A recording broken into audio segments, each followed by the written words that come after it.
केंद्रीय जल एवं विद्युत शोध केंद्र कहाँ स्थित है? ये खड़कवासला में स्थित है। कहाँ स्थित है? खड़कवासला में। पूछेगा कि खड़कवासला में नेशनल डिफेंस एकेडमी मुख्यालय भी स्थित है। यहीं पे एनडीए का जो है मुख्यालय भी खड़कवासला में स्थित है। एक मिनट, खड़कवासला में स्थित है। चलिए, 1857 की क्रांति में निम्न में से किसे एक मित्र द्वारा धोखा मिला, ब्रिटिश द्वारा पकड़ा गया तथा मार दिया गया? दूसरा नंबर क्वेश्चन है। ये था तत्या टोपे। तत्या टोपे जी को मित्र द्वारा धोखा दिया गया था और इसे फिर मार दिया गया। तत्या टोपे को उनके एक विश्वासी मित्र मानसी थे, जिसे धोखा देकर पकड़ा दिया था।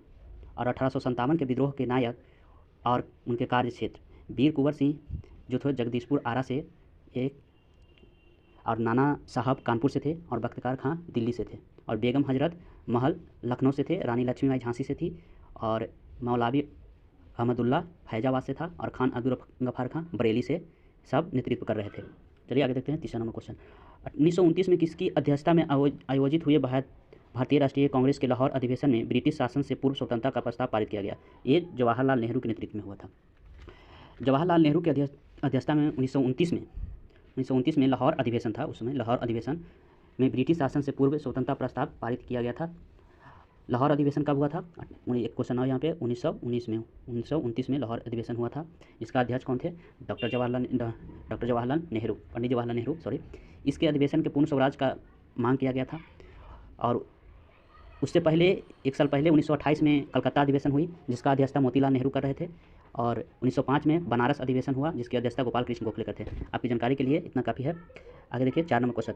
राज्य के नीति निर्देशक तत्व का कौन सा सिद्धांत महात्मा गांधी के दर्शन से जुड़ा हुआ है? ये ग्राम पंचायत का स्थापना। ग्राम पंचायत का स्थापना जो है महात्मा गांधी से जुड़ा हुआ है। चलिए इसके बारे में कुछ देखते हैं। ग्राम पंचायत की स्थापना नीति निर्देशक सिद्धांत महात्मा गांधी के दर्शन से जुड़ा हुआ है। भारतीय संविधान के भाग में अनुच्छेद 4 में भाग 4 से अनुच्छेद 36 से 51 तक राज्य के नीति निर्देशक तत्व का वर्णन है, जिसमें अनुच्छेद 40 है, जो क्या कहता है कि ग्राम पंचायत का गठन किया जा सकता है। अनुच्छेद 40 कहता है कि जो ग्राम पंचायत का गठन करने का प्रावधान अनुच्छेद 40 में है।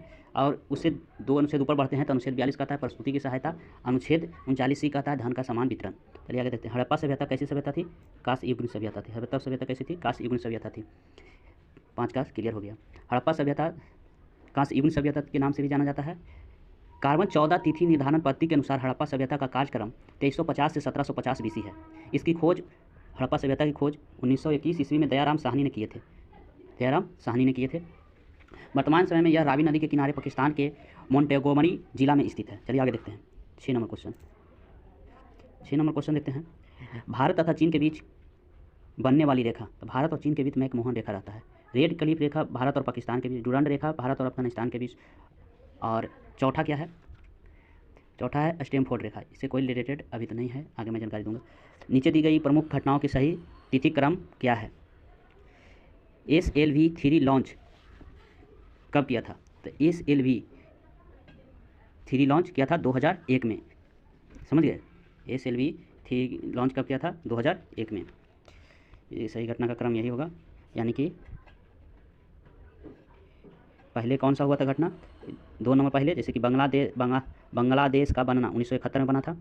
समझिएगा, 1 नंबर पे आ जाएगा। 2 को 1 में ये नंबर ऑप्शन होगा, सजा लीजिएगा। उसके बाद हो गया था पोखरण में परीक्षण 1974 में। उसके बाद तीसरा नंबर देखिएगा सिक्किम तथा भारत 1975 में 22वां राज्य बना। और लास्ट में चलवी जो 2001 में हुआ, यानी कि इसके अनुसार आंसर 1 हो जाएगा। निम्नलिखित में से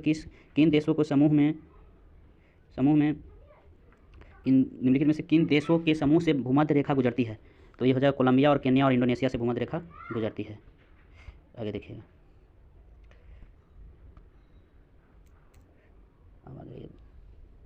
एक क्वेश्चन सुनिए। चीनी यात्री हेनसांग ने भारत का भ्रमण किया था, यह था हर्षवर्धन के शासनकाल में। 10 नंबर क्वेश्चन देखिए, हर्षवर्धन के शासनकाल में संपूर्ण क्रांति का आहत किया गया था जयप्रकाश नारायण के द्वारा। संपूर्ण क्रांति का आहत किनके द्वारा किया गया था? जवाहरलाल नेहरू के द्वारा। 10 नंबर क्वेश्चन है। आगे देखिए, जयप्रकाश नारायण थे, इनकी थी, जयप्रकाश नारायण के द्वारा किया गया था संपूर्ण क्रांति का आहत। 10 नंबर क्वेश्चन देखिए, महात्मा गांधी ने चंपारण सत्याग्रह का असहयोग आंदोलन, सविनय अवज्ञा आंदोलन, भारत छोड़ो आंदोलन का आहत किया था, मतलब कि शुरू किया था। आगे देखिए, विंग्स ऑफ फायर के लेखक कौन है? APJ अब्दुल कलाम है। विंग्स ऑफ फायर के लेखक कौन है? APJ अब्दुल कलाम। भाखड़ा नगर कहाँ स्थित है? सतलज नदी पर। भाखड़ा नगर कहाँ है? सतलज नदी पर। कल्हण द्वारा रचित राजतरंगिणी में वर्णन है 13 का। राजतरंगिणी में किसका इतिहास के बारे में वर्णन है? राजतरंगिणी कश्मीर के इतिहास के बारे में। ये कश्मीर का इतिहास के बारे में इसके में लिखा गया है, समझ रहे हैं। चंद्रगुप्त के शासनकाल में चंद्रगुप्त के शासन के बारे में कौटिल्य विष्णुगुप्त चाणक्य द्वारा लिखा गया पुस्तक अस्त्रशास्त्र है। इनको पुस्तक का नाम अस्त्रशास्त्र है, समझ रहे हैं। राजा राम मोहन राय संस्थापक थे। ब्रह्म समाज के संस्थापक कौन थे? राजा राम मोहन राय। आर्य समाज के संस्थापक कौन थे? स्वामी दयानंद सरस्वती, इसका जानिए। रामकृष्ण मिशन के संस्थापक कौन थे? ये आप लोग कमेंट करके बताइएगा। चलिए आगे देखते हैं। मैगिनॉट रेखा किन देशों के मध्य स्थित है? तो ये फ्रांस और जर्मनी के बीच स्थित है। ये फ्रांस और जर्मनी के बीच स्थित है, समझिए। फ्रांस और जर्मनी के बीच स्थित है मैगिनॉट रेखा। यूएसए और कनाडा के बीच 49वीं समांतर रेखा हैं। इसके बीच 49वीं समांतर रेखाएं हैं, समझ रहे हैं। जर्मनी और पोलैंड के बीच हिडनबर्ग रेखा और ओडरनीसे रेखा स्थित है। सतलज नदी का उद्गम स्थान चीन में है। सतलज नदी का उद्गम स्थान कहाँ है? चीन में है। भारतीय संविधान सभा ने भारतीय राष्ट्रीय ध्वज के रूपरेखा अंगीकृत किया था 17 का 4 नंबर 22 जुलाई 1947 को। भारतीय राष्ट्रगान पहली बार कब गाया गया था? 1911 में। भारतीय राष्ट्रगान पहली बार कब गाया गया था? 1911 में। पूरा अगर छोटा डेट पूछेगा तो 27 दिसंबर 1911 को कलकत्ता अधिवेशन में पहली बार भारत का राष्ट्रीय गान जन गण मन गाया गया था। चलिए आगे देखते हैं। सोच रहे हैं, समझ रहे हैं। भारत में श्वेत क्रांति के जनक कहा जाता है डॉक्टर बी कुरियन को। डॉक्टर बी कुरियन को। चलिए आगे देखते हैं। दुनिया का नवीनतम देश किसे कहा जाता है? दुनिया का नवीनतम देश दक्षिणी सूडान गणतंत्र को कहा जाता है, समझ रहे हैं। सूडान की राजधानी है खार्तूम। सूडान की राजधानी अगर पूछेगा तो कहाँ है? खार्तूम। दुनिया की सबसे लंबी नदी नील नदी मिस्र देश से को पूर्वी और पश्चिमी हिस्से में विभाजित करती है। ये भी याद आप रखिएगा, समझ रहे हैं। न्यूनतम साक्षरता वाला देश बिहार है। न्यूनतम साक्षरता वाला देश बिहार है। बिहार में साक्षरता दर अगर पूछ देगा कितना है बिहार से, अगर क्वेश्चन तो नेसेसरी पूछता है। बिहार से अगर पूछ देगा कि साक्षरता दर कितना प्रतिशत है तो 63.82% हो गया। सबसे उच्च साक्षरता दर वाला हो जाएगा केरल जो 93.91% है। बिहार सर्वाधिक जनघनत्व वाला राज्य है तो कौन है? बिहार है, जिसमें 1106 व्यक्ति प्रति वर्ग किलोमीटर में निवास करते हैं।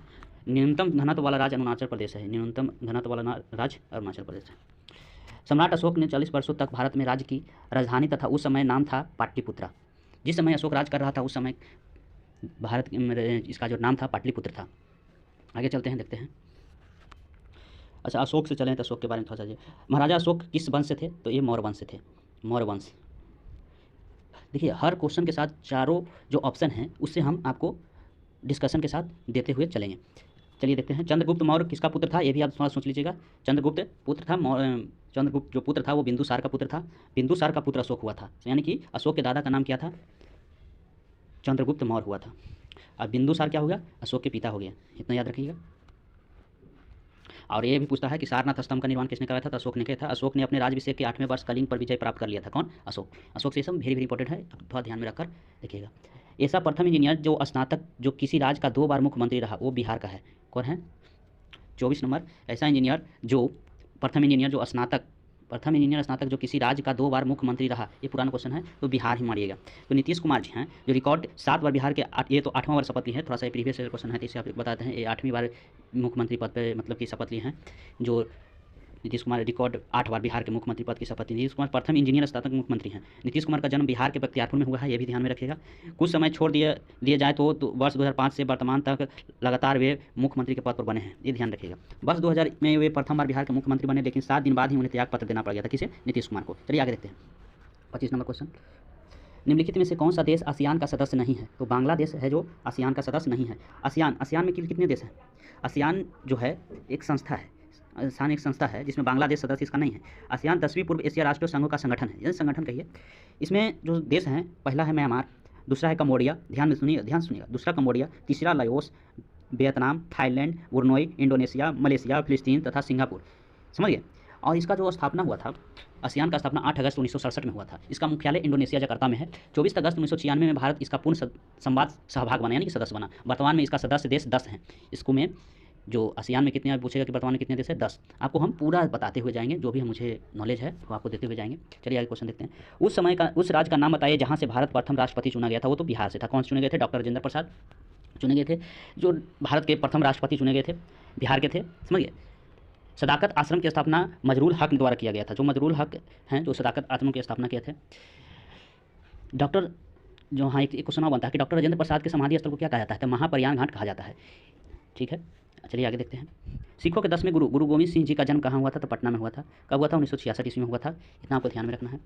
ये 10वें गुरु थे। इन्होंने ही खालसा पंथ का स्थापना किया था। इन्होंने अपने आप को सच्चा बादशाह या बादशाह का कहा था। इनकी हत्या 8 अक्टूबर 1708 ईस्वी को कर दिया गया था। ध्यान दीजिएगा, 8 अक्टूबर 1708 ईस्वी को नांदेड़ में गुल खान नामक पठान ने कर दिया था। चलिए आगे देखते हैं।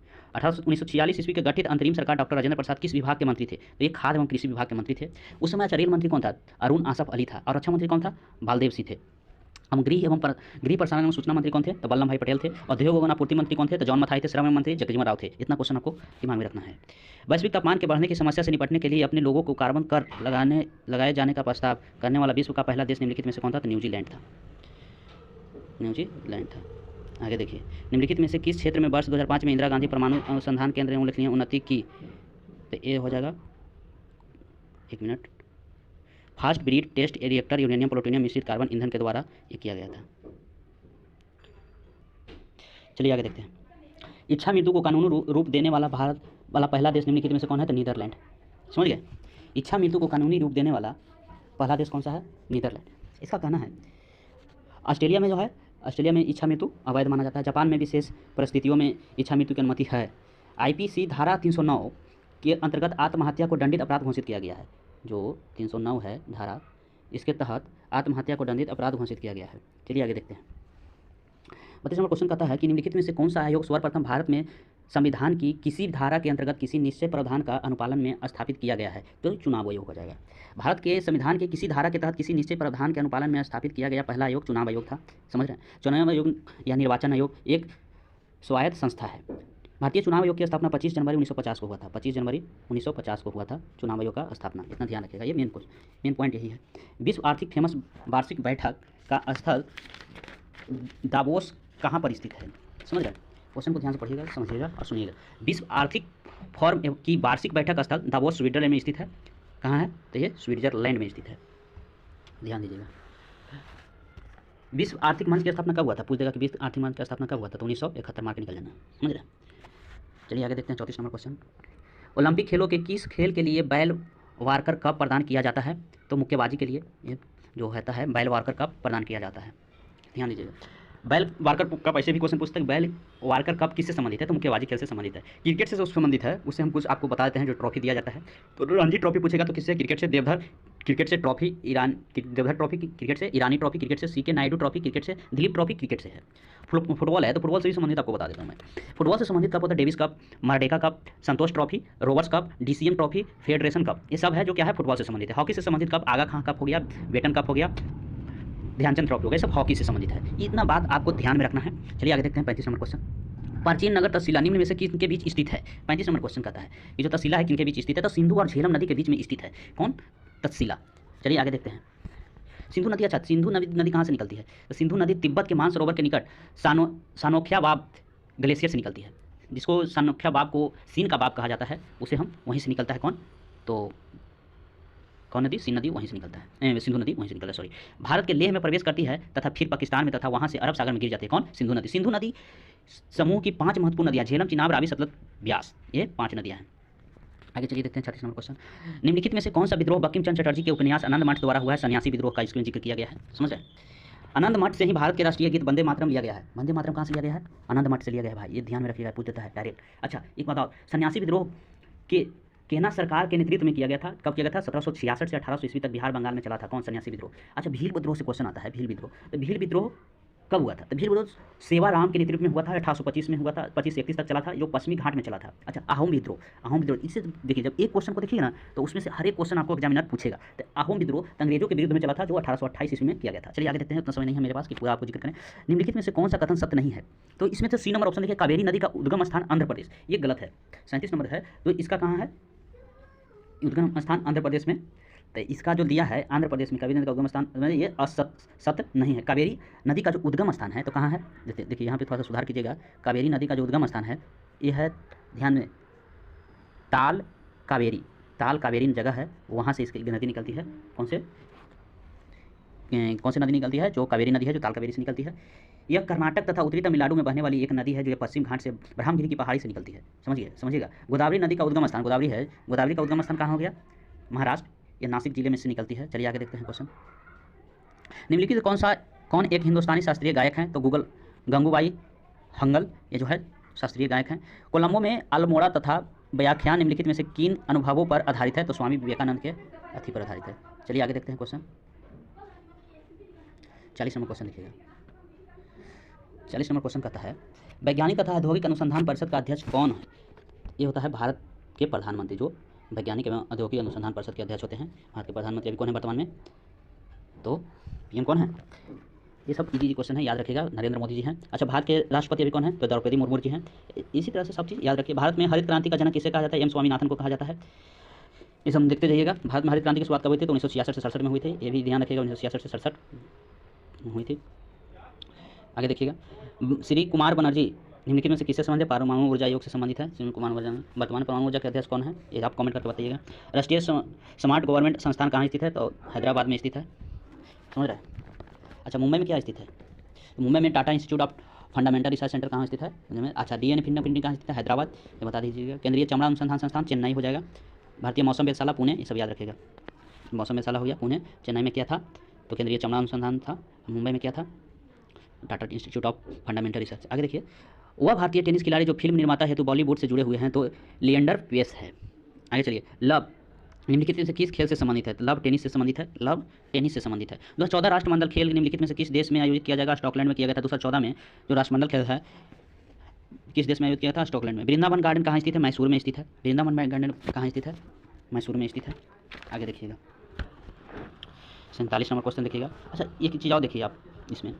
वृंदावन है जो वृंदावन गार्डन कहाँ है? मैसूर में स्थित है। पूछेगा धर्मशाला स्थल कहाँ स्थित है? तो ये बताना हिमाचल प्रदेश में। श्रीरंगपट्टनम कहाँ है? तो पटनम मैसूर में स्थित है। मैसूर कहाँ पड़ता है? तो कर्नाटक में पड़ता है। वृंदावन मथुरा हो गया। वृंदावन कहाँ पड़ता है? मथुरा में। मिंगू झील पूछता है। मिंगू झील हिमाचल प्रदेश मनाली में पड़ता है। चलिए आगे देखिए। उस राज्य का नाम बताएं जहाँ से अधिकतम संख्या में केंद्रीय रेलवे मंत्री बने हैं। तो बिहार। कहाँ हो जाएगा? बिहार से सबसे ज़्यादा रेलवे मंत्री बने, अधिकतम संख्या में रेल मंत्री बने थे बिहार से। अच्छा, बिहार से कौन कौन चुने गए थे? रेल मंत्री रह चुके हैं, जिसका नाम बताइए तो। ललित नारायण मिश्रा, जॉर्ज फर्नांडिस, रामविलास पासवान, नीतीश कुमार, लालू प्रसाद यादव, ये सब जो हैं बिहार से रेल मंत्री बन चुके हैं। समझ रहे हैं? वर्तमान में अभी रेलवे मंत्री कौन है? तो ये अश्विनी वैष्णव है शायद। ध्यान देख दीजिएगा, थोड़ा सा कन्फ्यूजन है। भारत के प्रथम रेल मंत्री कौन थे? जॉन मथाई, ये भी पूछता है। अश्विनी वैष्णव को संचार और इलेक्ट्रॉनिक एवं सूचना प्रौद्योगिकी विभाग की भी प्रभार है। 49 नंबर क्वेश्चन। निम्नलिखित कौन सा टेनिस खिलाड़ी है? तो ग्रेग जॉनसन, ये टेनिस खिलाड़ी है। आगे देखिएगा। श्री एच.आर. भारद्वाज क्या है? तो ये कर्नाटक के करंट है कि नहीं है क्वेश्चन, मैं प्रीवियस आप लोग के लिए आया था, ये थोड़ा सा स्किप करके चलिएगा। ये क्वेश्चन और पूरा जो डिस्कशन आपको कैसा लगा ये आप बताइए। और इसी तरह से मैं हर सेट वाइज हर दिन आपको टॉपिक वाइज करवाता रहूँगा, जो कम समय में ज़्यादा क्वेश्चन का मात्रा लेकर आऊँगा। और इस चैनल पे अगर आप जुड़ना चाहते हैं तो इस चैनल को सब्सक्राइब कर लें और बेल आइकन को दबा दें। जय हिंद।